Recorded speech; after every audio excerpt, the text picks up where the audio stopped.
प्रधानमंत्री नरेंद्र मोदी ने राष्ट्र को संबोधित करते हुए 3 नए विवादित कानूनों को वापस लेने की घोषणा की। अब इस पर आरजेडी प्रवक्ता एजाज अहमद की प्रतिक्रिया आई है।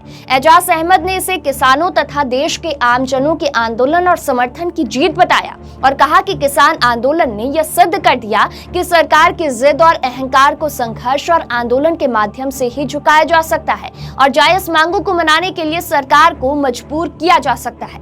एजाज ने आगे कहा कि बेरोजगारी, महंगाई और निजीकरण की नीतियों के खिलाफ इसी तरह से देशव्यापी एकजुटता दिखाने की आवश्यकता है।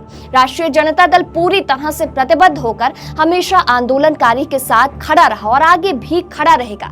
उन्होंने आगे कहा कि 5 राज्यों के उपचुनाव में भाजपा की हार के बाद पेट्रोल और डीजल के मूल्य में कुछ कमी की गई और टैक्स को कम किया गया, लेकिन आने वाले 5 राज्यों के चुनाव से पहले किसानों के डर से तीनों काले कृषि कानून वापस लेने पड़े। यह देशवासियों की एक बड़ी जीत है।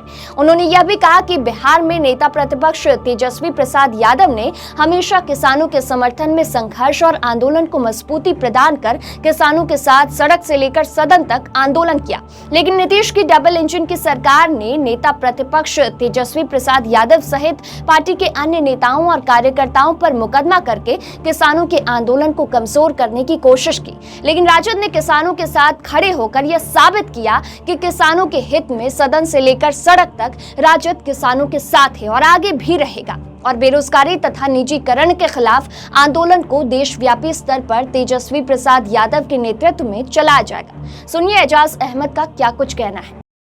देखिए, आज माननीय प्रधानमंत्री नरेंद्र मोदी ने तीनों काला कृषि कानून को वापस लेने की घोषणा की है। ये किसानों की एकता और उनके आंदोलन का परिणाम है।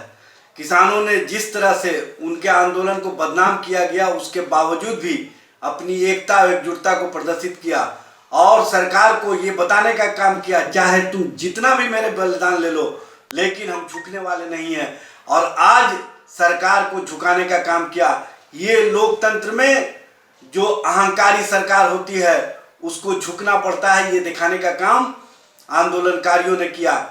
जिस तरह से किसानों ने आंदोलन करके झुकाने का काम किया है, उसी तरह से महंगाई और नौजवानों के रोजगार के सवाल पर जन आंदोलन खड़ा किया जाएगा और केंद्र सरकार को झुकाने का काम किया जाएगा। मैं नेता प्रतिपक्ष तेजस्वी प्रसाद यादव जी को और पार्टी के राष्ट्रीय अध्यक्ष लालू प्रसाद जी को बधाई देना चाहता हूं कि उन्होंने बिहार में किसान आंदोलन को मजबूती प्रदान की और किसानों को देश भर में संदेश देने का काम किया कि राष्ट्रीय जनता दल आपके साथ हमेशा खड़ी रही है और आगे। आपको बता दें कि मोदी सरकार ने इस कानून को जून 2020 में सबसे पहले अध्यादेश के तौर पर लागू किया था। इस अध्यादेश का पंजाब में तभी विरोध शुरू हो गया था। इसके बाद सितंबर के मानसून सत्र में इस पर बिल संसद के दोनों सदनों में पास कर दिया गया। किसानों का विरोध और तेज हो गया। हालांकि इसके बावजूद सरकार इसे राष्ट्रपति के पास ले गई और उनके हस्ताक्षर के साथ ही ये बिल कानून बन गए। तब से पंजाब, हरियाणा से शुरू हुआ किसान आंदोलन 26 नवंबर तक दिल्ली की सीमा पर पहुंच गया और आज तक यहां कई जगहों पर किसान मौजूद हैं और आंदोलन ने बड़ा रूप ले लिया।